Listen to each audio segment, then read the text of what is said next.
அனைவருக்கும் வணக்கம். தமிழ் மொழியின் வாழ்வும் வளமும் என்ற தலைப்பினூடாக இது 3வது வகுப்பாக அமைகிறது. கடந்த 2 வகுப்புகளிலும் தமிழ் மொழியின் சிறப்பு, அதனுடைய ஒரு நேர்த்தியான கட்டமைப்பு, அதை தொடர்ந்து ஒரு மொழியில் வரக்கூடிய முதல் இலக்கியம், அந்த இலக்கியத்தை அடுத்து வரக்கூடிய விடயங்கள் குறித்து சிலவற்றை நாங்கள் பார்த்தோம். அதை மிகச் சுருக்கமாக அவற்றை சொல்லிக்கொண்டு நாங்கள் தொடர்ச்சியாக பார்க்கலாம். ஏற்கனவே கடந்த வாரம் கூறியதைப் போல மிக ஆழமான அதேவேளை காத்திரமான கட்டமைப்பை தமிழ் மொழி கொண்டிருந்தது. அதன் வாயிலாக வாய்மொழி இலக்கியம் என்கின்ற இசையோடு கூடிய மக்களுடைய உணர்வுகளை வெளிப்படுத்த வல்ல படைப்புகளை மக்கள் உருவாக்கினார்கள். அவை வாய்மொழி பாடல்கள். இந்த வாய்மொழி பாடல்கள் மக்களிடையே பரவலாக பாடப்பட்ட பிறகு மக்கள் தாம் பேசிய மொழிக்கு, ஒலிக்கு வரி வடிவம் கொடுத்தார்கள். அந்த வரி வடிவத்திற்கு அமைய எழுத்துகள் உருவாகி எழுதத் தொடங்கினார்கள். அவ்வாறு எழுதப்படுகிற போது என்னென்ன பாடல்களை எல்லாம் அவர்கள் நாட்டுப்புற பாடல்களாக பாடி வைத்தார்களோ அந்த பாடல்களை எழுதினார்கள். அதனால்தான் இன்று தொகுக்கப்பட்ட சங்க இலக்கியத்திலும் அவ்வாறான நாட்டுப்புற பாடல்கள் இடம்பெற்றிருக்கின்றன என்ற கூற்று வலுப்பெற்றிருக்கிறது. அது உறுதிப்படுத்தப்பட்டிருக்கிறது. இவ்வாறான நிலையில் நாங்கள் சற்றே ஏட்டு இலக்கியங்களை அடுத்து வரக்கூடிய, அதாவது பாட்டிலக்கியத்தை அடுத்து வரக்கூடிய ஏட்டு இலக்கியத்தை பற்றி சிறிது நோக்கிக் கொண்டு எங்களுடைய முதல் இலக்கணமான தொல்காப்பியம் பற்றி இன்று பார்க்க போகின்றோம். ஏற்கனவே நான் சொன்னதைப் போல நாட்டுப்புற பாடல்கள் பலவாறாக இலக்கியங்களிலே எழுதப்பட்டன. சங்க இலக்கியங்கள் என்று சொல்லப்படுகின்ற இலக்கியங்கள் தான் இன்று எமக்கு கிடைத்திருக்கின்ற முதல் இலக்கியங்கள். தமிழ் மொழியினுடைய வரலாற்றை ஆழ்ந்து நோக்குகிற போது ஏகப்பட்ட இலக்கியங்கள் இருந்திருக்கின்றன. ஆனால் அவையெல்லாம் எமக்கு கிடைக்கக்கூடிய வாய்ப்பு இருக்கவில்லை. சங்க காலத்திலே அங்கொன்றும் இங்கொன்றுமாக கிடந்த பாடல்கள் எல்லாவற்றையும் தொகுத்து எடுத்து 8 தொகை 10 பாட்டு என்கின்ற 18 நூலை தொகுத்து அளித்தார்கள். அவ்வாறு தொகுக்கப்பட்ட 8 தொகை பாடல்கள் தான் காலத்தால் பழையவை. காலத்தால் பழைய இலக்கியம் 8 தொகை பாடல்கள். அழிந்தவை போக அக்காலத்திலே இதை தொகுத்தவர்களுக்கு எங்கெங்கெல்லாம் பாடல்கள் கிடைத்தனவோ அவை எல்லாவற்றையும் எடுத்து வந்து தொகுத்தார்கள். அதிலே குறிப்பாக கலித்தொகை, 500 போன்ற இலக்கியங்களில் மிக பழைய பாடல்கள் இருப்பதாக சொல்லப்படுகின்றன. நான் கடந்த வாரம் கூறியதைப் போல அகவன் மகளே அகவன் மகளே என்ற 500 பாடல் முற்றுமுழுதாக நாட்டுப்புற சாயலை கொண்ட ஒரு பாடல். அது நாட்டுப்புற இலக்கியத்தினுடைய எழுத்து, அதாவது வரி வடிவம் என்று கூறப்படுகிறது. இவ்வாறாக நாட்டுப்புற இலக்கியத்தை அடுத்து ஏட்டு இலக்கியங்கள் தோன்றத் தொடங்கின. ஏட்டு இலக்கியங்கள் தோன்றத் தொடங்குகிற போது மொழி நடையிலே 2 வழக்குகள் வருகின்றன. 2 வழக்கு, அதாவது 2 நடை உருவாகிறது. ஒன்று எழுத்து நடை, ஒன்று மொழி நடை. அதை பிற்காலத்திலே நாங்கள் இப்போது எழுத்து சொல்லென்று பிரிக்கின்றோம். அக்காலத்திலே அதை தொல்காப்பியர் செய்யுள் நடை என்றும் உலக நடை என்றும், செய்யுள் வழக்கு உலக வழக்கு என்றும் கூறியிருக்கின்றார். அதை பற்றி சற்று விரிவாக பின்னர் பார்ப்போம். இப்போ இவ்வாறாக மொழி பேச்சு வழக்கிலே இருந்த மொழி எழுத்து மொழி என்கின்ற ஒரு புது உருவத்தை பெறுகிறது. இப்பொழுது எழுத்து நடை ஒன்று வருகிறது. வழக்கம் போல பேச்சிலே இருக்கக்கூடிய அந்த வாய்மொழி நடையும் தொடர்ந்து வருகிறது. எழுத்து நடை வருகிற போது அது முதல் முயற்சி தானே. அதாவது நாட்டுப்புற பாடல்களை எழுத ஆரம்பிக்கிற போது எழுத்து நடை புதிதாக இருக்கும். அங்கே எழுதப்படுகிற போது பல இடர்பாடுகள் வரும். இவ்வாறு பல இலக்கியங்கள் எழுதப்பட பல இடர்பாடுகள் வந்தன. ஆகவே அந்த எழுதியவற்றை வாசித்த பலரும் என்ன செய்தார்கள், அந்த இலக்கியங்கள் எல்லாம் ஒரு ஒழுங்கமைவுக்குள் வர வேண்டும். அது சொல்லுகிற பொருளிலோ சொல்லுகிற விதத்திலோ அங்கே ஒரு நேர்த்தியான போக்கு கடைபிடிக்க வேண்டும் என்று எண்ணி, சரி இனி இந்த மொழி இவ்வாறு தான் எழுதப்பட வேண்டும், இவ்வாறு தான் பேசப்பட வேண்டும் என்று சில விதிமுறைகளை உருவாக்கினார்கள். எல்லாவற்றுக்கும் விதிமுறை இருக்கிறது தானே. விதிமுறை இல்லாமல் பொதுவாக எதுவுமே இல்லை. நீங்கள் ஒரு பொருளை வாங்கினால் கூட அவற்றை எவ்வாறு பயன்படுத்த வேண்டும், என்னென்ன வகையிலே நீங்கள் பொருத்தி பயன்படுத்த வேண்டும், எல்லாம் அழகாக விதிமுறைகளை எழுதி உங்களுக்கு தருவார்கள். அதை நாங்கள் பார்க்காமல் கண்ணாவின்னாண்டு பொருத்தி அதை உடைக்கிறது அது வேற பிரச்சனை. ஆனால் எதை பயன்படுத்துகிற போதும் அதை எவ்வாறு பயன்படுத்த வேண்டும் என்கின்ற ஒரு விதிமுறை பொதுவாக இருக்கும். இலக்கியமும் அப்படித்தான். இலக்கியம் எழுதப்பட்ட பிறகு அதை ஒழுங்காக ஒரு வரையறைக்குள் பயன்படுத்தி அதை எழுதி முறைப்படுத்தி வந்தால்தான் அது ஒரு இலக்கியம் என்ற தகுதியையோ நிலைத்து நிற்கின்ற ஆற்றலையோ பெறும். அதற்காகத்தான் இலக்கணம் என்கின்ற ஒரு புதிய மரபு தோற்றம் பெறுகிறது. இந்த இலக்கணம் தொடக்கத்திலே இருக்கவில்லை. மொழி பயன்பாடு இருந்தது, எழுதினார்கள். சரி, உயிரெழுத்து, மெய்யெழுத்து, உயிர்மெய்யெழுத்து இவை எல்லாத்தையும் நாங்கள் கோர்த்து எடுத்து சொல்லாக்கி நாங்கள் இலக்கியம் எழுதாமல் எழுத ஆரம்பித்து விட்டார்கள். எழுத ஆரம்பிக்கிற போது வருகின்ற இடர்பாடுகளை அவர்கள் கண்டு அறிந்து வகுத்து எடுத்து அதை எழுதி இப்படித்தான் இலக்கியம் நீங்கள் யாக்க வேண்டும், இலக்கியம் உருவாக்க வேண்டும் என்று இவர்கள் குறிப்பிடுகிற நிலையிலே இலக்கணம் தோன்றுகிறது. அந்த இலக்கண நூல்கள் மொழியை ஒழுங்குபடுத்துகின்றன, செப்பனிடுகின்றன. இந்த இலக்கண வரிசையிலே தொல்காப்பியம் ஒரு முக்கியமான நூலாக அமைகிறது. நாங்கள் இலக்கியத்துக்குள் நிறைய நாங்கள் பார்க்க போகின்றோம். இப்பொழுது தொல்காப்பியத்துக்கு முன்பிருந்த இலக்கியங்கள் என்று சொல்லக்கூடிய பல பாடல்கள் சங்க இலக்கியத்திலே தொகுக்கப்பட்டிருக்கின்றன. சங்க இலக்கியம் என்ற அந்த இலக்கிய பரப்பை நாங்கள் பார்க்கிற போது இலக்கியம் குறித்து நாங்கள் விரிவாக பார்க்கலாம். இப்பொழுது தொல்காப்பியம் என்கின்ற இலக்கணத்துக்கு வருது. ஏனென்றால் அதுதான் நமக்கு கிடைத்திருக்கின்ற மிக பழைய இலக்கண நூல். பலர் இப்படியெல்லாம் சொல்லுவார்கள், எமக்கு கிடைத்த நூல்களுக்குள் தொல்காப்பியம் மிக பழையது என்ற கருத்துக்கு மாற்றாக தமிழர்களுடைய முதல் இலக்கண நூல், தமிழருடைய முதல் நூல் தொல்காப்பியம் என்று சொல்வார்கள். இந்த கருத்து பரவலாக உலாவுகிறது. முதல் இலக்கண நூல் எது? தொல்காப்பியம். அந்த கருத்தை பிழை. முதல் இலக்கண நூல் தொல்காப்பியம் அல்ல. தொல்காப்பியத்தினுடைய ஆழமான கருத்துக்களை பார்க்கிற போது பல ஆயிரம் ஆண்டுகள் நிரந்தரமாக வாழ்ந்த ஒரு இனத்தின் இடையேதான் அத்தகைய அறிவு சார்ந்த ஒரு இலக்கண நூல் எழ முடியும். ஆகவே நான் அன்று கூறியதை போல தொல்காப்பியம் பல இலக்கண நூல்களுக்கு பின்னால் வந்த ஒரு நூல். நான் இன்று வாசிக்கிற போதுதான் அந்த சரியான கணக்கை கண்டுபிடித்தேன். 373 இடங்களில் தொல்காப்பியர் குறிப்பிட்டிருக்கின்றார். எனக்கு முதல் இந்த நூல் பலரால் இதை பல சொல்லியிருக்கின்றார்கள். என்மனார் புலவ, என்ப, முதலிற்று, முதலிய என்ற பல வார்த்தைகளை பயன்படுத்தி 373 இடங்களிலே நான் இன்னென்ன விஷயங்களை எல்லாம் அங்கிருந்து எடுத்து வந்தேன் என்பதை தெளிவாக குறிப்பிட்டிருக்கின்றார். ஆகவே இலக்கண நூல்கள் இருந்திருக்கின்றன. இந்த இலக்கண நூல்கள் வரிசையிலே தொல்காப்பியம் சிறப்பிடம் பெறுகிறது. என்னிடம் தனிப்பட்ட முறையிலே கருத்து கேட்டால் நான் தமிழ் இலக்கியத்திலே மிகச் சிறந்த நூல்கள் என்று வரிசைப்படுத்துகின்ற 5 நூல்களுக்குள் தொல்காப்பியம் முதலாவதாக இருக்கும். திருக்குறள் வரும், திருமந்திரம் வரும், கம்பராமாயணம் வரும். இவ்வாறு என்னுடைய வரிசையிலே பல நூல்கள் வரும். ஆனால் தொல்காப்பியம் தான் முதன்மையானதாக கருதுகிறேன். காரணம் என்னவென்றால் இன்றைக்கு 3000 ஆண்டுகளுக்கு முன்பு அது தமிழுடைய வாழ்வை பொதிந்து வைத்தது மட்டுமல்ல, அந்த காலத்திலே மக்கள் எப்படியெல்லாம் வாழ்ந்தார்கள் அல்லது எப்படியெல்லாம் வாழ வேண்டும் என்கின்ற விடயங்களை வரையறுத்து கூறியிருக்கிறது.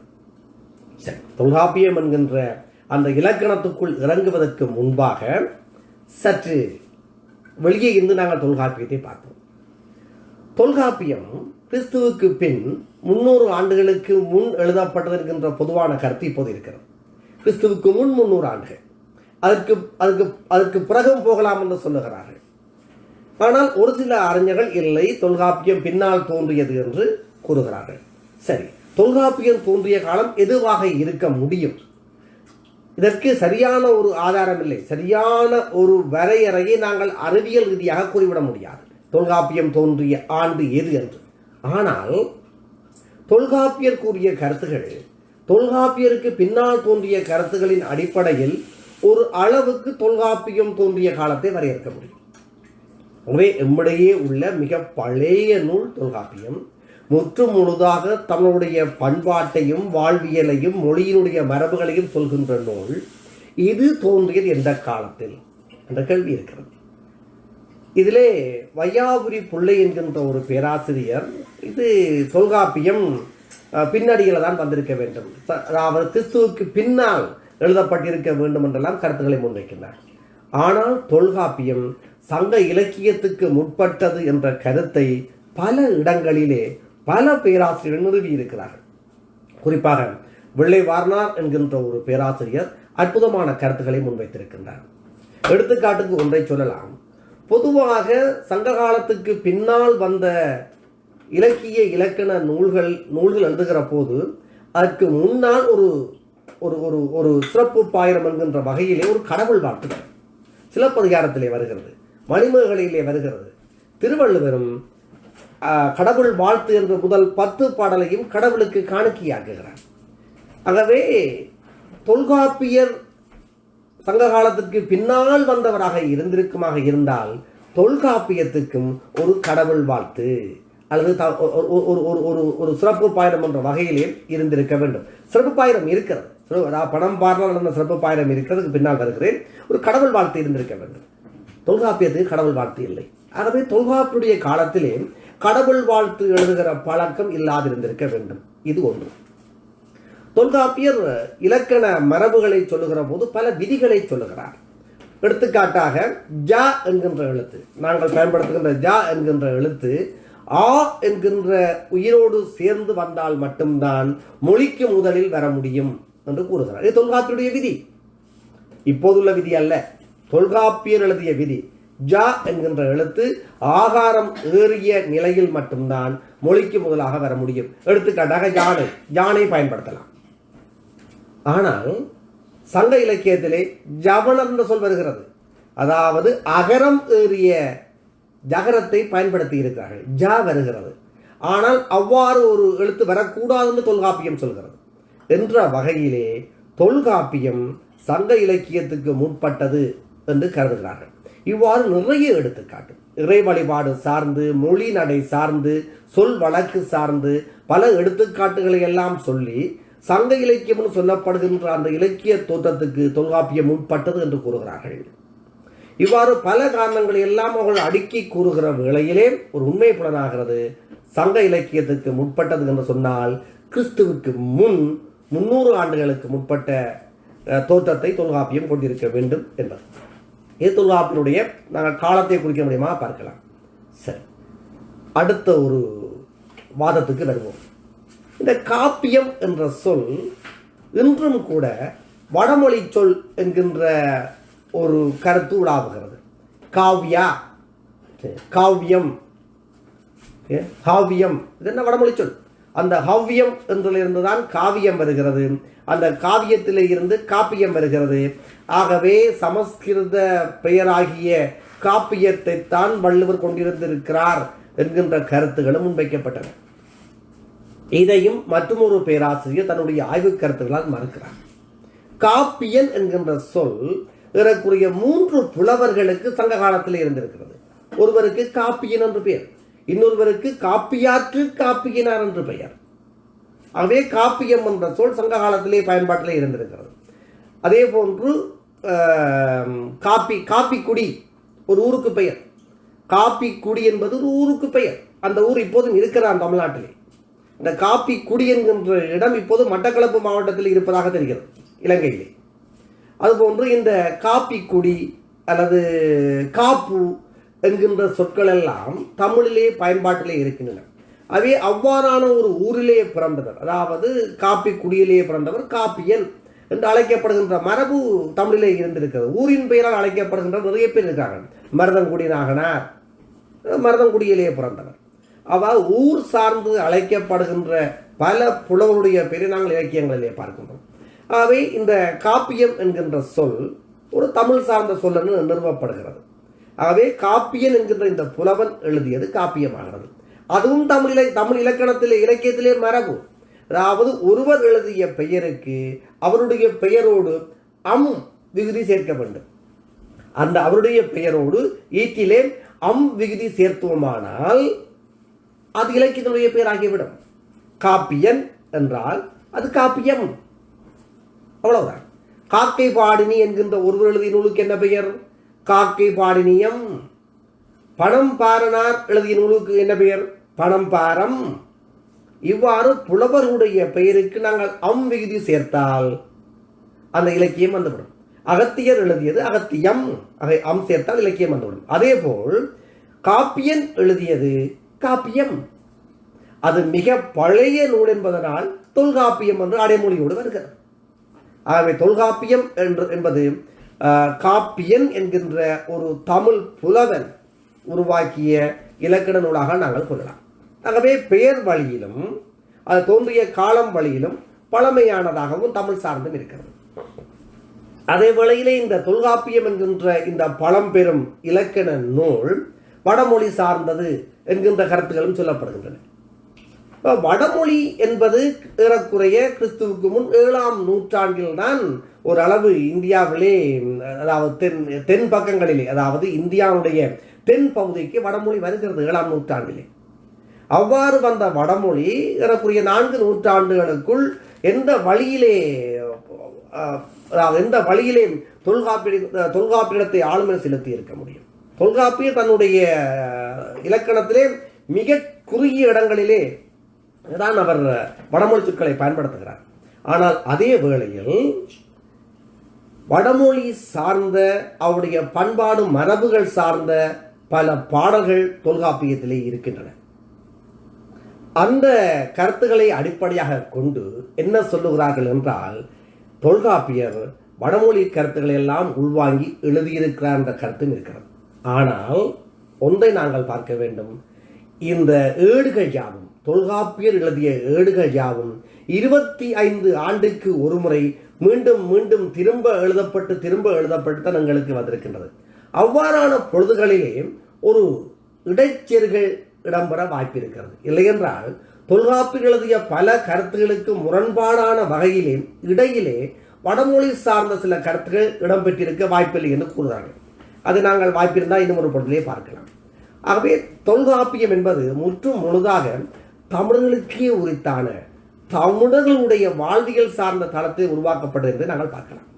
இவ்வாறாக தொல்காப்பியம் முற்றும் முழுதாக தமிழர்களுடைய இலக்கணம், தமிழ் நிலத்திலே தோன்றி தமிழ் இலக்கியத்தினுடைய மரபுகளையும் கொள்கைகளையும் வரையறுத்த இலக்கணம்,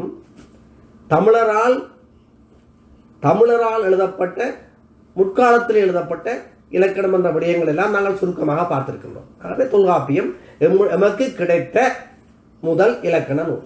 அவ்வளவுதான். சரி, இனி நாங்கள் தொல்காப்பியத்துக்கு உள்ளே என்ன இருக்கிறது என்று பார்ப்போம். தொல்காப்பியம் தனியாக எழுத்து சொல் என்கின்ற எல்லா மொழிகளுக்கும் பொதுவான இலக்கண கொள்கைகளை கூறிவிட்டு போயிருந்தால் நாங்கள் தொல்காப்பியத்தை இந்த அளவு பெரிதாக தூக்கிப்பிடித்திருக்க வேண்டிய அவசியம் இல்லை. ஏனென்றால் இலக்கண மரபு என்பது காலத்துக்கு களமாறி வருவது. அதாவது ஒரு 1000 ஆண்டுகளுக்கு முன்பு இருந்த இலக்கண மரபு அதே போன்று இன்று இல்லை. அந்த 1000 ஆண்டுகளுக்கு முன்பிருந்த இலக்கண மரபு அதே போன்று 1000 ஆண்டுகளிலே இல்லை. ஒவ்வொரு காலகட்டத்திலும் இலக்கண மரபுகள் மாறி செல்லும். ஆகவே இலக்கண மரபை கூறுகின்ற பழைய நூல்களை நாங்கள் தூக்கி போற்ற வேண்டிய அவசியம் இருக்காது. ஆனால் எங்களுடைய பழைய இலக்கணம் என்ற வகையிலே ஒரு ஆவணமாக பாதுகாக்க வேண்டும். ஒரு கற்று இலக்கணத்தை தெரிந்து கொள்ள வேண்டிய தேவை இருக்காது. இலக்கணம் என்கின்ற வகையிலே இப்போ எடுத்துக்காட்டாக தொல்காப்பியம் மிகச் சிறந்த இலக்கண நூல், அதில் மாற்றுக்கிறதுக்கு இடமில்லை. தொல்காப்பியத்துக்கு பிறகு வந்த நன்னூல் தான் இன்று நாங்கள் பயன்படுத்துகின்ற இலக்கணத்திலே கணிசமான தேவையை நிறைவேற்றுகிறது. பேராசிரியர்களாகட்டும், தமிழ் கற்பிக்கின்ற ஆசிரியர்களாகட்டும் நன்னூலை அடியொற்றித்தான் தமிழ் இலக்கணத்தை கற்பிக்கிறார். பல இலக்கண நூல்களும் நன்னூலை அடியொற்றித்தான் வெளிவருகின்றன. காரணம் என்னவென்றால் தொல்காப்பியர் காலத்திலே பயன்படுத்தப்பட்ட இலக்கண மரபுகள் பல மாறிவிட்டன. சற்று முன்னர் நான் சொன்னதை போல ஜா என்பது ஆவோடு சேர்ந்துதான் மொழிக்கு முதலாக வர வேண்டும் என்றால் சங்க காலத்திலேயே அது மாறிவிட்டது. இவ்வாறான பல மாற்றங்களை நாங்கள் பார்க்கலாம். அவை எழுத்து சொல் என்பது தொல்காப்பியரை பொறுத்தவரையில் இன்று எங்களுடைய தேவையை பொறுத்தவரையில் ஒரு முதன்மையானதாக கருத முடியாது. ஆனால் தமிழ் மொழியினுடைய அந்த காலத்திலே இருந்த அழுத்தமான மொழி கட்டமைப்பை எமக்கு வெளிப்படுத்துகின்ற சான்றாக தொல்காப்பியம் கேள்கிறது. அதிலே 5 அதிகாரங்கள் இருக்கின்றன, 5 பிரிவுகள் இருக்கின்றன தொல்காப்பியத்தில். ஒன்று எழுத்து, மற்றது சொல், அடுத்தது பொருள், ஜாப்பு, அணி, 5 பிரிவுகள் இருக்கின்றன. பொதுவாக எல்லா மொழிகளையும் நாங்கள் பார்த்தோமானால் மொழியினுடைய பயன்பாட்டு நோக்கிலே 2 இலக்கணங்கள் தான் இருக்கும். ஒன்று எழுத்தும் சொல்லும். அதாவது பொதுவாக சொல் முதலிலே வரும், எழுத்து 2வதாக வரும், சொல்லும் எழுத்தும் இருக்கும். ஸ்போக்கன் அண்ட் ரிட்டன், இது எல்லா மொழிகளிலும் இருக்கு. அதையும் கடந்து தமிழ் 3 பிரிவுகளை உள்ளே சேர்த்திருக்கிறோம், நாங்கள் பார்க்கலாம். சரி, இப்போ நாங்கள் எழுத்து என்று பார்த்தோமானால், எழுத்தல்ல, நாங்கள் எழுத்தென்று பார்த்தோமானால் எழுத்திலே 9 பிரிவுகள் இருக்கின்றன. நான் ஆழமாக போக மாட்டேன். இதுக்குள்ள ஆழமாக இறங்கினால் அது இலக்கண வகுப்பாகிவிடும். அது கேட்டுக்கொண்டிருக்கின்ற பல நிலைகளுக்கு அது சற்று புரிவது சிரமமாக இருக்கும். ஆகவே எழுத்ததிகாரம் என்கின்ற அந்த முதலாவது அதிகாரத்திலே 9 பிரிவுகள் இருக்கின்றன. நூல் மரபு, அதாவது ஒரு நூல் எவ்வாறு உருவாக வேண்டும், என்னென்ன வகையிலே உருவாக வேண்டும் என்ற நூல் மரபு இருக்கிறது. மொழியினுடைய மரபு, ஒரு மொழியினுடைய மரபு அங்கே சொல்லப்படுகிறது. பிறப்பியல், அதாவது ஒளிகளுடைய பிறப்பியல் சொல்லப்படுகிறது. புணரியல், புணரியல் என்பது எழுத்தோடு எழுத்தும் சொல்லோடு சொல்லும் சேர்கின்ற விடயம். அது எல்லா மொழிகளிலும் மிக முக்கியமானது. இப்போ யாரோடு யார் சேர்ந்தால் சிறப்பாக இருக்க என்பது எல்லா இடங்களிலும் எல்லாருக்கும் பொதுவாக இருக்கிறது. அதோடு குறிப்பிட்ட எழுத்தோடு தான் குறிப்பிட்ட எழுத்துக்கள் சேரும். ஒளி வகையால், குறிப்பாக ஒளி வகையால் அந்த அந்த இணைப்பு கண்டறியப்படும். அந்த ஒளி வகையை சார்ந்து எவ்வாறு சொல்லோடு சொல் புணர்ந்து ஒரு வாக்கியத்தை உருவாக்குவது என்பதை சொல்வது புணரியல். தொகை மரபு, தொகை மரபுன்னு இன்னும் ஒன்று இருக்கிறது. தமிழிலே தொகை மரபு மிகச்சிறப்பு. தமிழிலே தொகை மரபு மிகச்சிறப்பாக இருக்கும். அது வேற்றுமை தொகை, உவமை தொகை, வினைத்தொகை, பண்பு தொகை என்று சிறப்பு நிறைய உவமைகள் இருக்கின்றன. இப்போ கடிநாய் என்று சொன்னால் அது ஒரு வினைத்தொகை. கடிநாய் என்பது வினைத்தொகை. எவ்வாறு வினைத்தொகையாகும்? அது கடிக்கின்ற நாய், கடித்த நாய், கடிக்கும் நாய் என்று முக்காலத்தையும் உணர்த்துகின்ற வினைத்தொகை கடிநாய் என்பது. இவ்வாறாக மறைந்து இருக்கும். அதாவது அந்த வேற்றுமை உருவுகள் ஆகட்டும் அல்லது அந்த வினை முடிவுகள் ஆகட்டும் மறைந்து நின்றால் அதை தொக்கு நிற்றல் என்று சொல்வார்கள், அதை தொகை என்று சொல்வார்கள். இது தொகை மரபு. இதை பற்றி அழகாக சொல்கிறார்கள். உருபியல், அதாவது உருவனியல், உருபியல் என்பது மொழியியல் சார்ந்த கருத்துக்கள் அங்கே சொல்லப்படுகின்றன. உயிர் மயங்கியல், அதாவது சில இடங்களே உயிரிழத்து மயங்கி வரும். புள்ளி மயங்கியல், குற்றியல், இறப்புணரியல் என்று இந்த 9 வகையையும் சொல்லுகிறார். இவையெல்லாம் யோசித்து பாருங்கள். இலக்கணத்திலே ஆழமான பகுதியும் ஏறக்குறைய 2500 ஆண்டுகளுக்கு முன்பு ஒரு எழுத்து நடை எவ்வாறெல்லாம் பகுதி பகுதியாக பிரிக்கப்பட்டு ஆய்வு செய்யப்பட்டிருக்கிறது தொல்காப்பியத்திலே.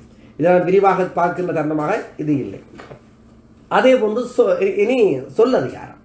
சொல், நாங்கள் சொல்லை பார்த்தோமான சொல் என்பது எழுத்துக்கும் சொல்லுக்கும் உள்ள வேறுபாடு. எழுதுகிற போது ஒரு பயன்பாடு, பேசுகிற போது இன்னும் ஒரு பயன்பாடு. சொற்களுக்கு இடையே உள்ள சிறப்புகளை சொல்கிறது சொல்லதிகாரம்.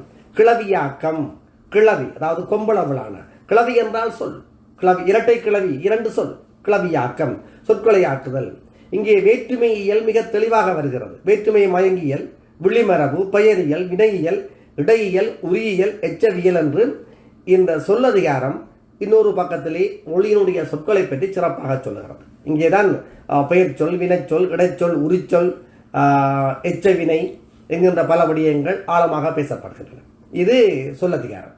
இது சில வேளைகளிலே இளங்கலை முதுகலை வகுப்புகளிலே படிக்கின்ற மாணவர்களுக்கு நாங்கள் இது பற்றி விரிவாக சொல்லிக் கொடுக்க முடியும். ஆனால் இதை ஏன் நாங்கள் கற்க வேண்டுமென்றால் இலக்கணத்தை கற்கின்றோம் என்பதற்காக அல்ல, தொல்காப்பியர் காலத்திலே மொழி எவ்வாறு பயன்பட்டது என்பதை அறிந்து கொள்வதற்காக.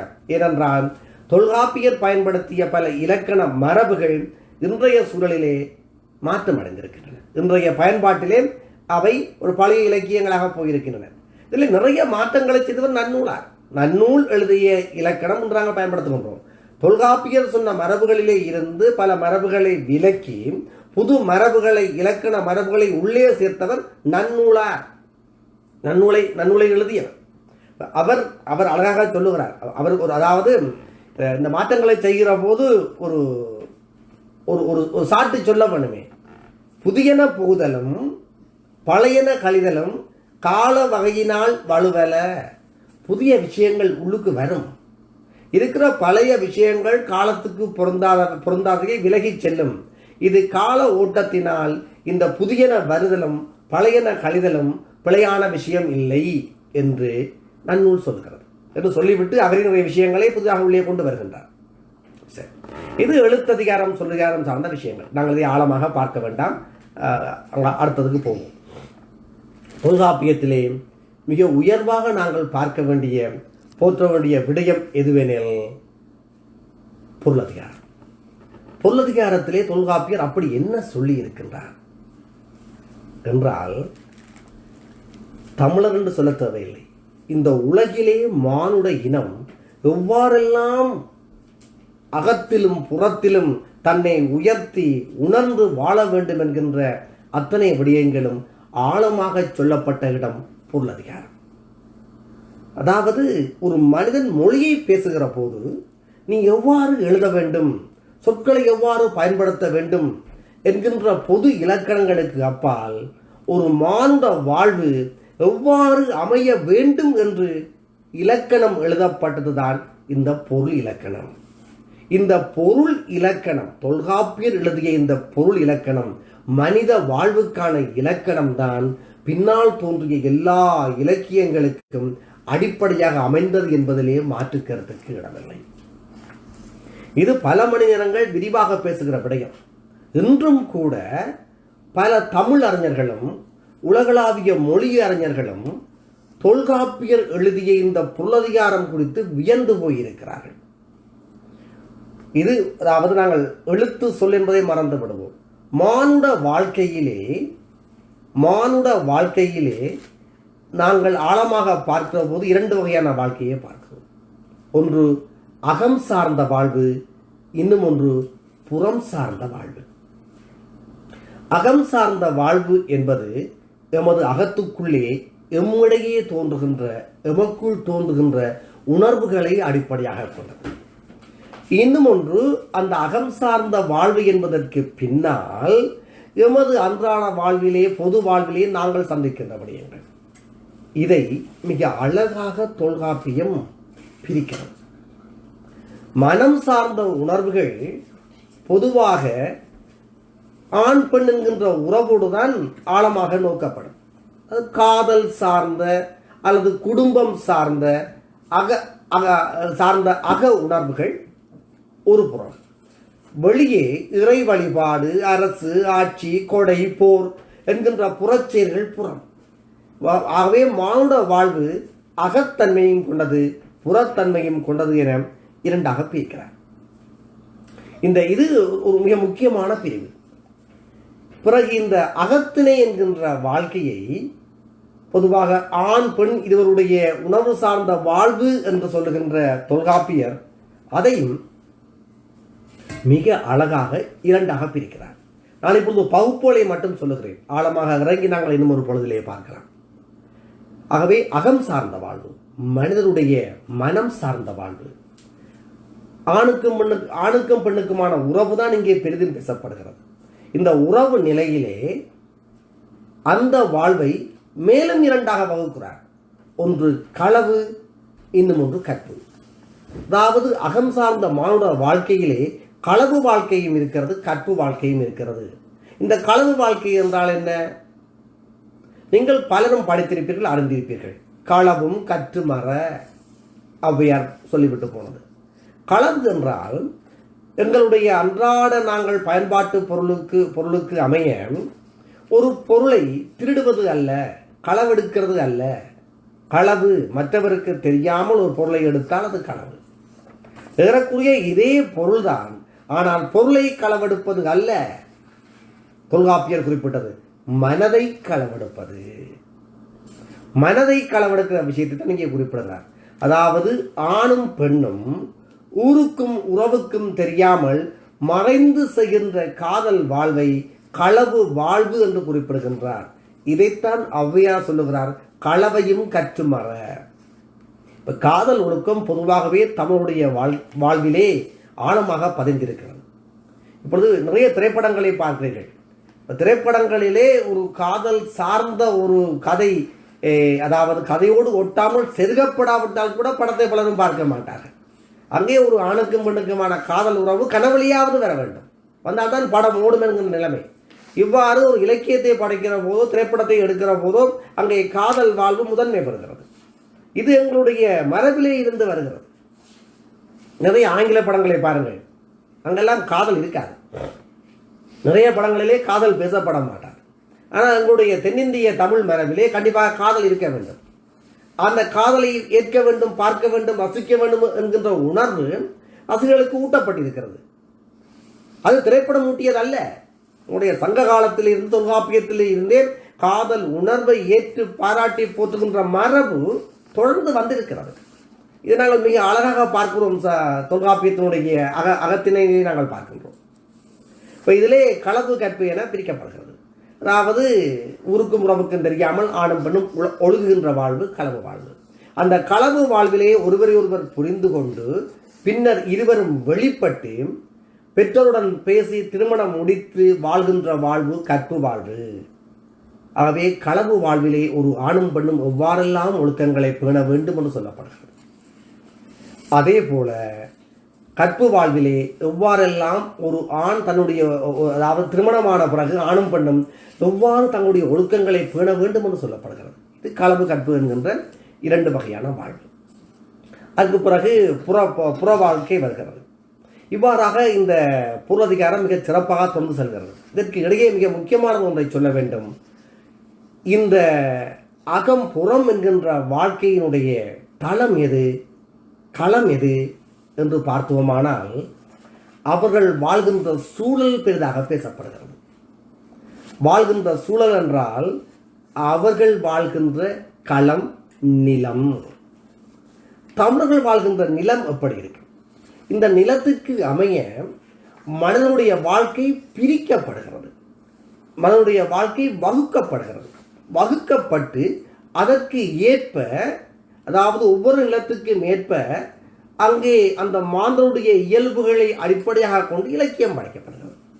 இந்த வாழ்வியல் களங்களை வைத்து அங்கே மக்களுடைய நடை உடை பாவனை பழக்க வழக்கம் எல்லாவற்றையும் அடிப்படையாக கொண்டு ஒரு இலக்கணத்தை வகுத்து கொடுத்திருக்கிறது தொல்காப்பியம். பொதுவாக இந்த பிள்ளைகள் எல்லாம் சாதாரணமாக படிப்பார்களே, குறிஞ்சி முல்லை மருதம் நெய்தல் என்று.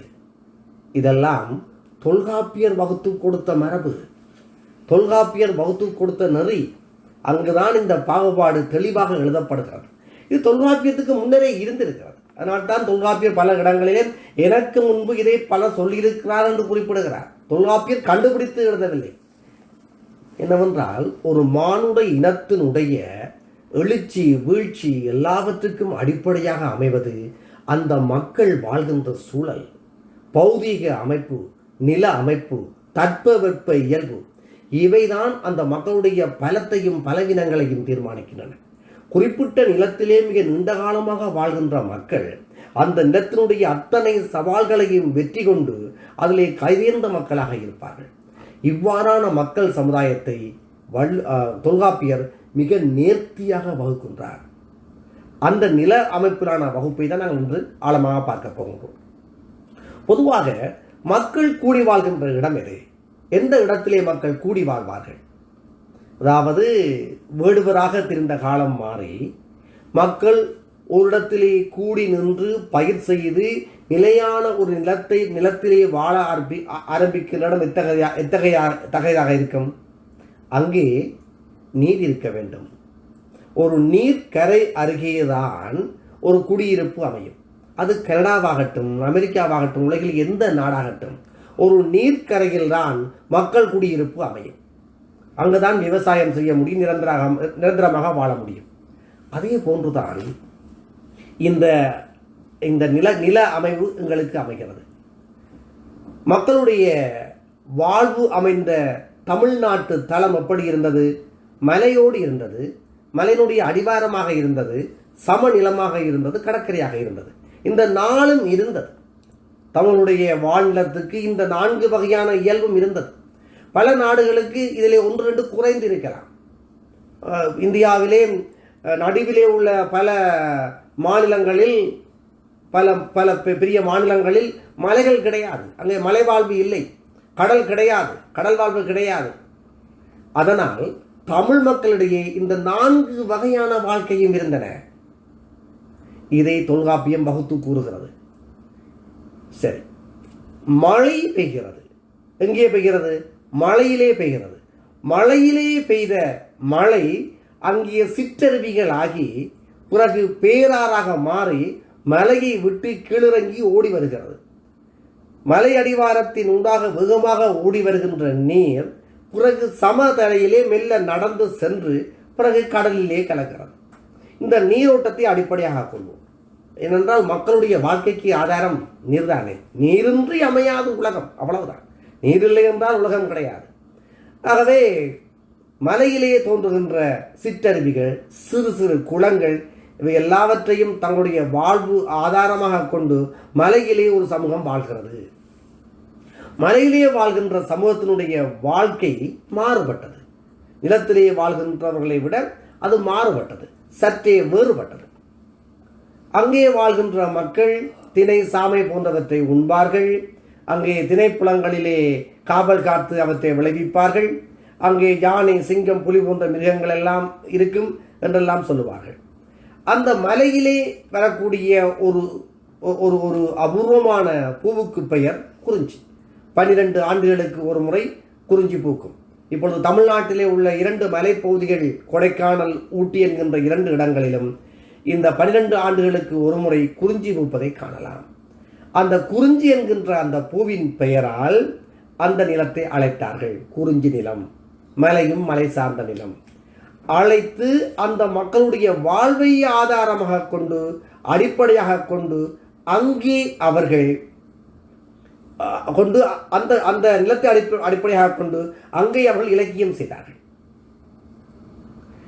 அதற்கு பிறகு மலையிலே இருந்து விழுந்தோடுகின்ற அந்த நீர் மலை அடிவாரத்துக்கு வருகிறது. மலை அடிவாரத்துக்கு வருகின்ற நீர் வேகமாகத்தானே ஓடும் என்றால், மலை அடிவாரத்துக்குள்ளே வருகின்ற அந்த நிலத்தினுடைய சாய்வான பகுதியிலே நீர் வேகமாக பாய்ந்து ஓடும். நீர் வேகமாக பாய்ந்து ஓடுகிற போது அந்த நீரை பயன்படுத்துகின்ற மக்கள் முல்லை நில மக்கள் என்று அழைக்கப்பட்டார்கள். அங்கே மலையும் இல்லை, ஆனால் நின்று நிதானித்து பயன் தரக்கூடிய நில அமைவும் அங்கே இல்லை என்றால் அது சாய்வாக இருக்கும். ஆகவே அங்கே ஓடுகின்ற நீரை பயன்படுத்திய மக்கள் முல்லை நில மக்கள் என்று அழைக்கப்பட்டார்கள். அந்த காடும் காடு சார்ந்த இடமும் மேலே உள்ளது மலையும் மலை சார்ந்த இடமும் அது குறிஞ்சி எனப்பட்டது. அந்த நீர் பாய்ந்து ஓடுகின்ற அந்த மலை அடிவாரம் காடும் காடு சார்ந்த இடம். அங்கே அதிகமாக பூக்கின்ற பூ முல்லைப்பூ. அதனால் அந்த நிலத்தை முல்லை நிலம் என்று அழைத்தார்கள். முல்லை நில மக்களுடைய மிக முதன்மையான தொழில் என்னவென்று கேட்டால் மந்தை மேய்த்தல். அங்கே பயிர் விளைவிப்பதற்கு நீர் தங்கி நிற்காது, வேகமாக ஓடிக்கொண்டே இருக்கும். ஆனால் அந்த ஆற்றிலே வரக்கூடிய அந்த நீரை பயன்படுத்தி மந்தைகளை மேய்க்கலாம். அங்கே புல்வெளிகள் கூட இருக்கும். ஆகவே மந்தை மேய்ப்பதற்கு உகந்த இடமாக காடும் காடு சார்ந்த இடமும் காணப்பட்டது. ஆகவே அந்த மக்கள் முல்லைநில மக்கள் என்று அழைக்கப்பட்டார்கள். அங்கே மந்தை வளர்ப்பு சிறப்பாக பேசப்பட்டது. அதற்கு பிறகு அங்கே இருந்து ஓடி வருகின்ற நீர் மெல்ல ஆடி அசைந்து போகின்ற இடமாக அமைகிறது மருத நிலம்.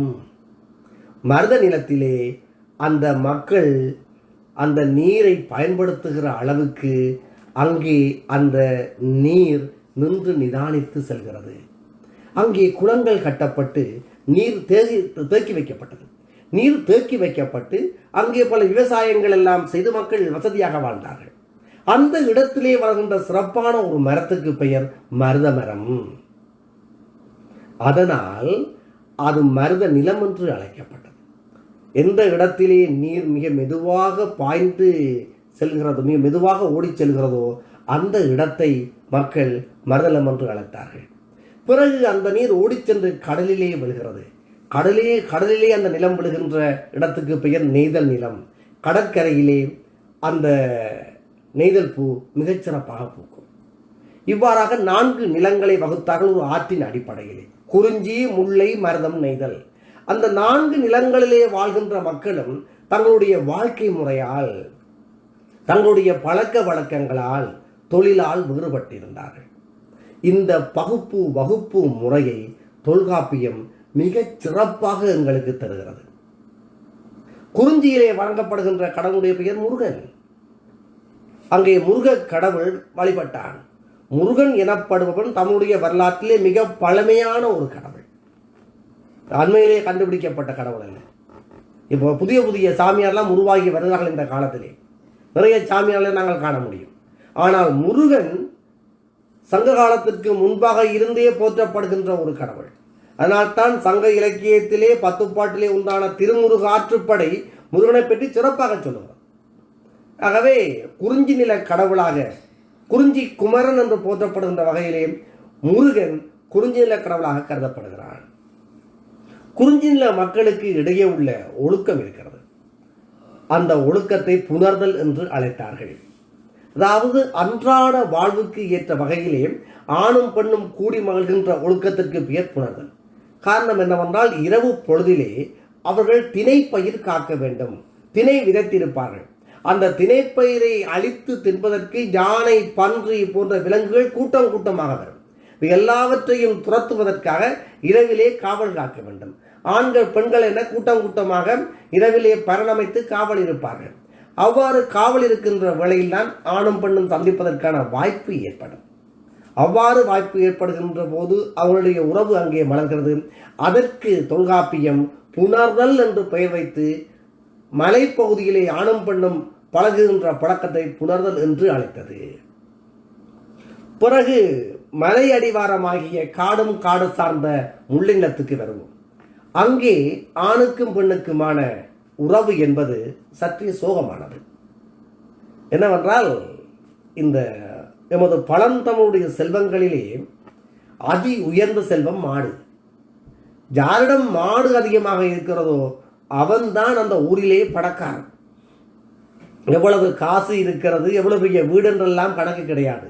யாரிடம் மாடு அதிகமாக இருக்கிறதோ அவன்தான் பணக்காரன். மாடு என்றாலே செல்வம் என்றுதான் பொருள். கல்வி ஒருவருக்கு மாடல்ல மற்ற பிற, கல்விதான் ஒருவருடைய செல்வம், மாடு அல்ல மற்ற பிற. மற்றைய ஜாவும் செல்வமே அல்ல. மாடு என்றால் செல்வம். யாராவது சில வழிகளிலே உங்களை பார்த்து மாடு என்று பேசினால் சந்தோஷப்படுங்கள், மகிழ்ச்சியாக இருங்கள். நான் மாடு என்றால் செல்வம் என்று பொருள். ஆகவே மாடு என்பது மிக உயர்ந்த பொருள். ஏன் இன்றும் கூட தமிழகத்திலே பல கிராமங்களுக்கு செல்லுங்கள், அங்கே யாரிடம் மாடு அதிகமாக இருக்கிறதோ அவர்தான் ஊர்ல பெரியார். மாடு என்பதற்கு அவ்வளவு மவுசு தமிழ் சமுதாயத்துக்கு கிடையாது. ஆகவே மாடு அதிகமாக மேய்க்கின்ற இடம் முல்லைநிலம். இங்கே வரக்கூடிய மிகப்பெரிய பேராபத்து என்னவென்றால், மாடு திருட்டு போவது. மாடுகளை மேய்ப்பதற்காக கொண்டு போவார்கள். கொண்டு போகிற போது பக்கத்து ஊர்க்காரர்கள் திட்டமிட்டு இந்த மாடுகளை பறித்து கொண்டு போய் விடுவார்கள். இந்த மாடுகளை பறித்து கொண்டு போனால் இவர்கள் மாடுகளை மீட்டு வர வேண்டும். தமிழிலே எங்களுடைய தமிழுடைய பாரம்பரியத்திலே அழகான ஒரு வீர விளையாட்டு இருக்கிறது, சிலம்பம். அந்த சிலம்பம் என்பது நீண்ட மூங்கில் தடியால் ஆனது. மாடு மேய்ப்பவர்கள் எல்லோரும் இந்த மூங்கில் தடியை வைத்திருப்பார்கள். நீங்கள் பார்த்திருப்பீர்கள். இப்போதும் கூட அந்த வழக்கம் இருக்கிறது. இந்த மாட்டை உண்மையாகவே அந்த தடி மாட்டை அடிப்பதற்கு அல்ல, மாட்டை அடிப்பதற்கான தடி அல்ல, அது நீண்ட தடி இருக்கும். அந்த நீண்ட தடி மாடை திருட வருகின்றவர்களை விரட்டி அடிப்பதற்கு அவர்கள் கையிலே வைத்திருக்கின்ற ஆயுதம்தான் அந்த தடி. அதனால்தான் இந்த முல்லை நிலத்திலே தோன்றிய வீர விளையாட்டுகளில் மிக முக்கியமானது சிலம்பம். இந்த தடியை எவ்வாறெல்லாம் விசுக்கி வீசி தங்களையும் மாடுகளையும் காப்பாற்ற வேண்டும் என்ற கலையை அவர்கள் மிகச்சிறப்பாக கற்றிருந்தார்கள். ஆகவே இந்த மாடுகள் களவு போகும். மாடுகள் களவு போகிற போது மாடை மேய்த்து கொண்டு செல்கின்றவன் தன்னுடைய மாடுகளை காப்பாற்ற போராட வேண்டும். அந்த போராட்டத்திலே அவன் சில வேளை வரலாம், வராமலும் விடலாம். இதனால் இந்த முல்லை நிலத்து மக்களுக்குரிய காதல் ஒழுக்கத்திற்கு பெயர் இரங்கல், இருத்தல் என்று சொல்லுவது. அதாவது காத்திருத்தல். மாடு மேய்க்க போன தன் கணவன் வருவானா என்று அந்த பெண் காத்திருப்பாளே, அதனால் இங்கு ஆணுக்கும் பெண்ணுக்குமான உறவை இருத்தல் என்று தொல்காப்பியம் குறிப்பிடுகிறது. மேலே மலைக்கு மேலே குறிஞ்சியிலே புணர்தல் என்று குறிப்பிட்ட தொல்காப்பியம் முல்லை நிலத்திலே இருத்தல் என்று குறிப்பிடுகிறது. நான் ஏன் சொல்லுகிறேன் என்றால், தொல்காப்பியத்தினுடைய அக இலக்கியத்தை சொல்ல முதல் மக்களுடைய வாழ்வியல் அடிப்படையை, நில அமைவை தொல்காப்பியர் சொல்லுகின்றார். ஏற்கனவே சொன்னதைப் போல ஒரு நிலத்தின் அமைவில் இருந்துதான் அந்த சமுதாயத்தினுடைய வாழ்வு தோற்றம் பெறுகிறது அல்லது வடிவமைக்கப்படுகிறது. அந்த வடிவமைப்புக்குள் தான் அவர்களுடைய பண்பாடு, நடத்தை, பழக்க வழக்க, நம்பிக்கை எல்லாமே கலந்திருக்கிறது. நிலம்தான் அவற்றை தீர்மானிக்கிறது. அதனால்தான் தமிழ் சமுதாயமாக இருந்தாலும் இந்த 4 நிலங்களுக்கும் இடையே பாரிய வேறுபாடுகள் காணப்படுகின்றன. வாழ்க்கை தளம் வேறுபாடு, இது இருத்தல், குறிஞ்சி கடந்து முண்டை நில மக்களுக்குரியது. அடுத்து நாங்கள் பார்ப்போம் மருத நிலம். இந்த இடத்தில்தான் வேகமாக ஓடி வந்த ஆறு மிக மெதுவாக மக்களுக்கு பயன் கொடுத்து செல்கின்ற இடம். இப்பொழுது தமிழ்நாட்டை பார்த்தோமானால் தஞ்சாவூர், மதுரை எல்லாம் ஒரு மிக அருமையான மருத நிலம். அங்கே மலைகள் கிடையாது. காவிரி யாரும் வைகை யாரும் பெருக்கெடுத்து ஓடி நிலத்தையும் மக்களையும் வளம்படுத்தி செல்கின்ற இடங்கள் அவையெல்லாம் மருத நிலம். இந்த மருத நிலத்திலே தான் தமிழ் மக்களுடைய நாகரிகம் உயர்ந்து வளர்ந்தது என்று சொல்வார்கள். இங்கு உள்ளவர்கள் ஏனைய நிலங்களை விட வசதியாக வாழ்ந்தார்கள். காரணம் என்னவென்றால் இருந்து விவசாயம் செய்தவர்கள் பயிர்களை, உணவு பயிர்களை உற்பத்தி செய்து அங்கே ஒரு நிர்வாகத்தை கொண்டு வந்து ஊரை நிர்வாக ரீதியாக வழிநடத்தி ஒரு அரசினுடைய உருவாக்கத்துக்கு வழிவகுத்தவர்கள், வேளாண்மை செய்பவர்கள். இதனால்தான் இந்த வேளாண்மை செய்பவர்கள் சமூகத்திலே மேலாண்மை செய்த காரணத்தினால்தான் வேளாளர் என்கின்ற ஒரு இனம் வந்ததாக கூறுவார்கள். அதனுடைய உண்மை எனக்கு தெரியாது. பொதுவாக இது கருத்து இருக்கிறது. அதாவது வேளாண்மை செய்தவர்களே சமூகத்திலே மேலாண்மை செய்தார்கள் என்ற ஒரு கருத்து. இது சாத்தியப்பட்டது மருத நிலத்திலே. ஆகவே மருத நிலத்திலே வாழ்ந்த மக்களுக்கு இடையே, அதாவது இந்த கணவன் மனைவிக்கு இடையே வரக்கூடிய அன்பு ஒழுக்கத்துக்கு பெயர் ஊடல். ஊடல் என்றால் கணவன் மனைவிக்கும் இடையேயான சண்டை. சண்டைகளிலே பல விதம் இருக்கிறது. இப்போ மண்டையுடைய சண்டை பிடிக்கிறதில்ல இந்த சண்டை, பாத்திரம் உருட்டுக்கட்டையால் எடுத்து அடித்து பிடிக்கிற சண்டைகளில் இந்த சண்டை, கணவனுக்கும் மனைவிக்கும் இடையே வருகின்ற சண்டை. இதை பேராசிரியர் பெரியாதாசன் மிக அழகாக சொல்லுவார். இது கொஞ்ச சண்டை, கொஞ்சம் சண்டை என்று சொல்லுவார். இந்த ஊடலுக்கு பெயர் கொஞ்ச சண்டை அல்லது கொஞ்சம் சண்டை. இது இந்த மருதநிலத்திலே வரும். பொதுவாக எங்கெல்லாம் கொஞ்சம் வசதி கூட இருக்கிறோ அங்கெல்லாம் கொஞ்சம் மனம் குழப்படி செய்யும். மனம் குழப்படி செய்கிற போது இந்த ஆண்கள் என்ன செய்வார்கள், அப்படியே மனைவியை விட்டுட்டு அங்கால இங்கால போய் கொஞ்சம் சின்ன பெருசாக பார்க்குற வழக்கம் எல்லாம் இருக்குதானே. அவ்வாறு இருக்கிற காலகட்டங்களிலே இந்த ஊழல் அங்கே தோன்றுகிறது. அதுக்கு இலக்கியங்கள் நிறைய விளக்கம் தருகின்றன.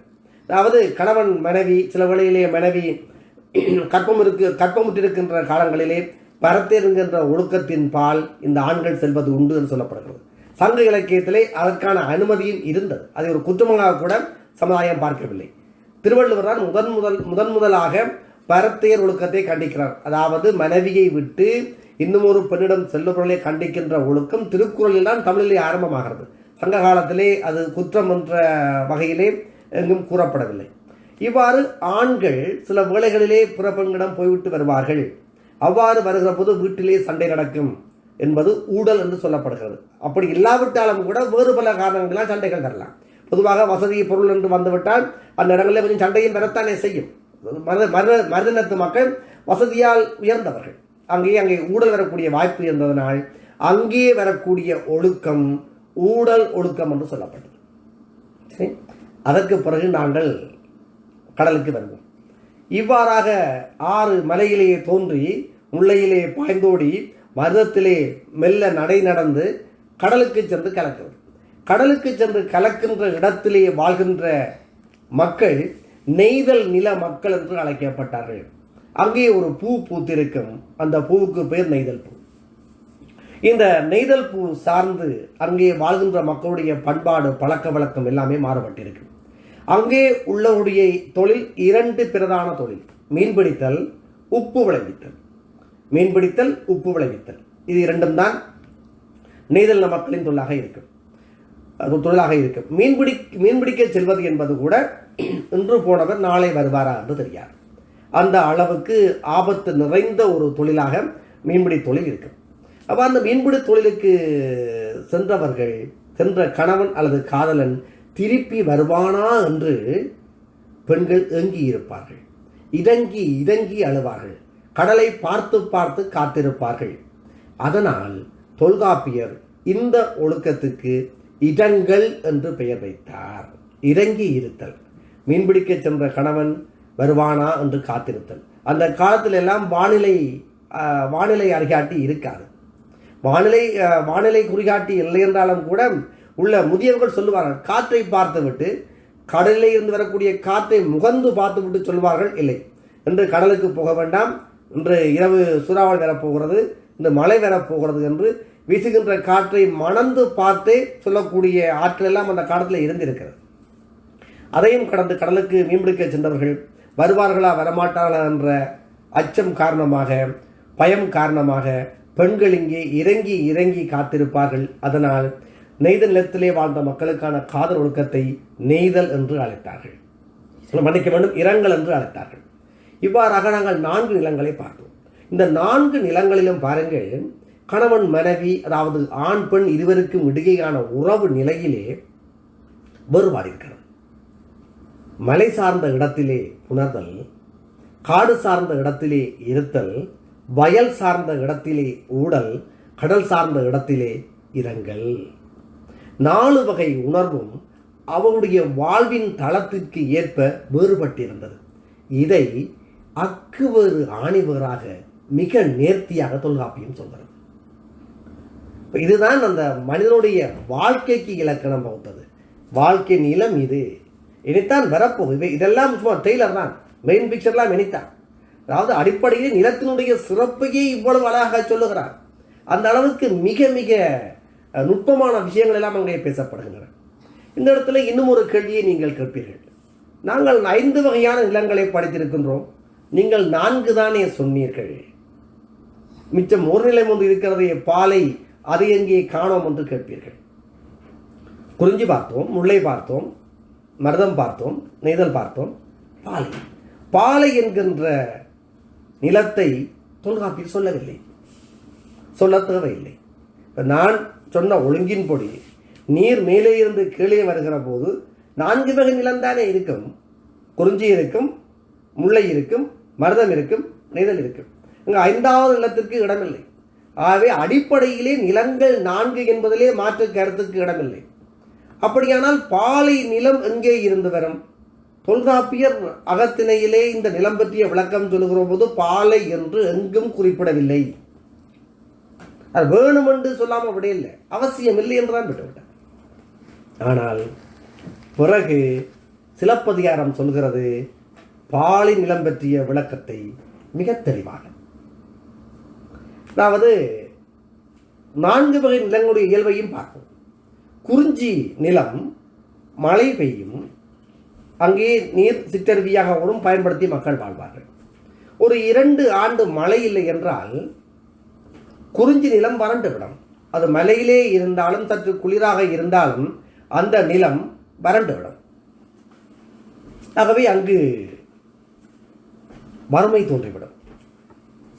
அதேபோல் இந்த கடைசியாக பார்ப்போம், இந்த பக்கத்திலே கடைசியாக பார்க்கிற போது இங்கே நெய்தல் நிலம்.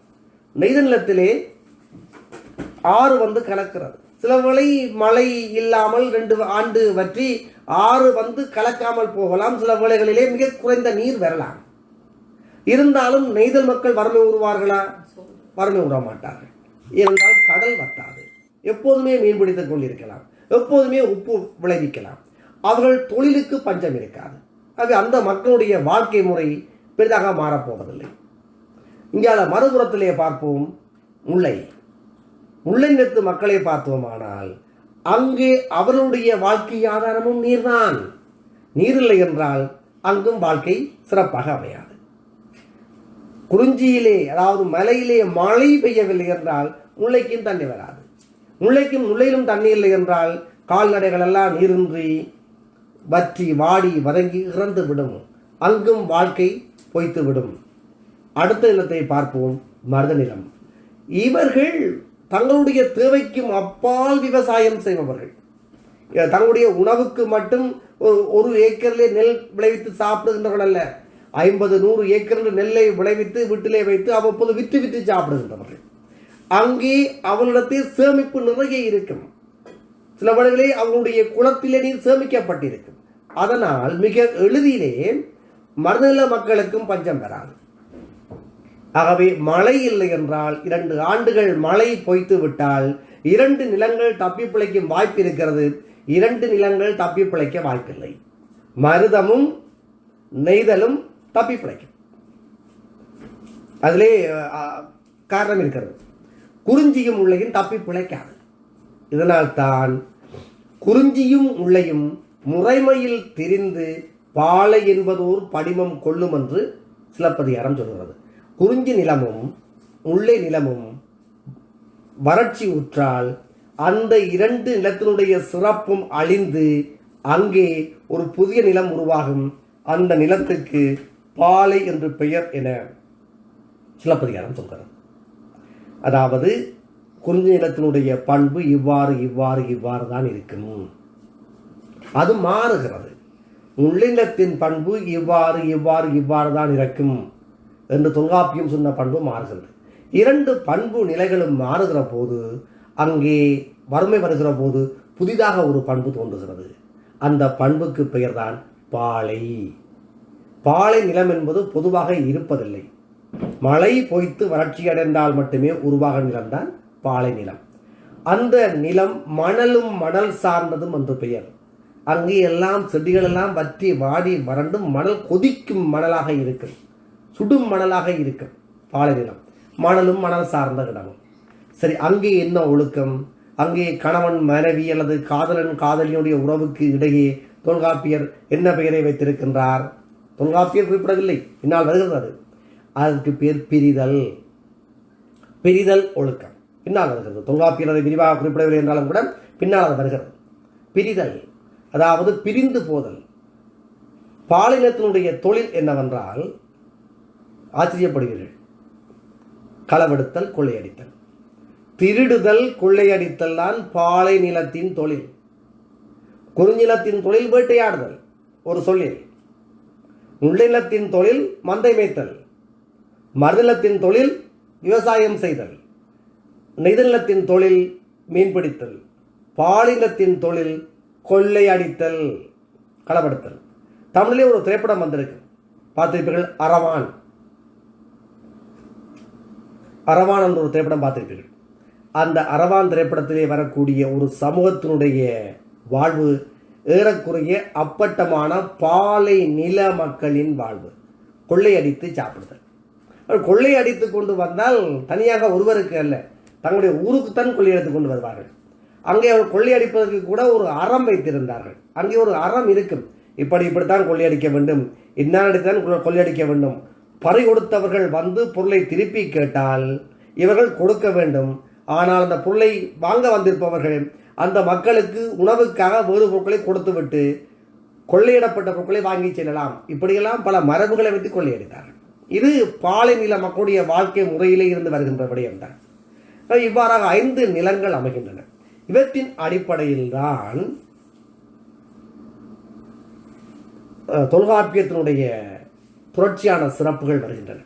அவை எல்லாவற்றையும் விரிவாக நாங்கள் பார்க்கின்ற ஒரு பொழுதாக நாங்கள் அடுத்த வகுப்பை வைத்துக் கொள்வோம். எனக்குரிய இந்த வகுப்பு இன்று நிறைவுக்கு வருகின்ற நேரமாக இது அமைகிறது. நாங்கள் தொல்காப்பியத்தினுடைய சிறப்புகளிலே பொருள் அதிகாரம் பற்றிய விடயங்கள் சற்று விரிவாக என்று பார்த்திருக்கின்றோம். உண்மையிலேயே மிக ஆழமாக பார்க்கப்பட வேண்டிய விடயம் இது. நாங்கள் அடுத்த வகுப்பிலே இந்த அகத்திணை புறத்திணையிலே ஒரு ஆண் பெண் ஒழுக்கங்கள் சார்ந்த பல விடயங்களை விரிவாக பார்த்து கொள்வோம். இன்றைய இந்த நிகழ்வு குறித்த உங்கள் கருத்துக்களை வேண்டுமானால் நீங்கள் இணையதளம் வாயிலாகவோ இந்த வேறு வழிகளோ எனக்கு தெரியப்படுத்தலாம். சில வேளைகளில் இந்த வகுப்புகள் இலக்கியங்கள் சார்ந்து, தம்முடைய வாழ்வு வளம் சார்ந்து உங்களுடைய பல வினாக்கள் இருக்கலாம். அந்த வினாக்களை எல்லாம் கூட நீங்கள் அதாவது முகநூல் வழியாக நீங்கள் எனக்கு அனுப்பினால் அவற்றை ஒவ்வொரு சனிக்கிழமை இடம்பெறுகின்ற வகுப்புகளிலும் நான் அதை விளக்கமாக எடுத்து வர முடியும். அடுத்த தடவை இந்த தொல்காப்பியத்தினுடைய இன்னும் பல பகுதிகள் இருக்கின்றன. மெய்ப்பாட்டியல், மரபியல் இரண்டுமே அற்புதமான ஒரு பகுதி. இந்த மரபியலிலே எல்லாம் பல சிறப்புகள் இருக்கின்றன. தொல்காப்பியர் பயன்படுத்திய மிகச் சிறந்த தமிழ் வார்த்தைகள் இருக்கின்றன. அவை எல்லாவற்றையும் நாங்கள் பார்க்கின்ற ஒரு வகுப்பாக அடுத்த வகுப்பை வைத்துக் கொள்வோம். ஆகவே இணையதளம் வாயிலாக இதை கேட்கின்ற அன்புறவுகளை உங்களுக்கு நன்றி. நாங்கள் மீண்டும் சந்திப்போம்.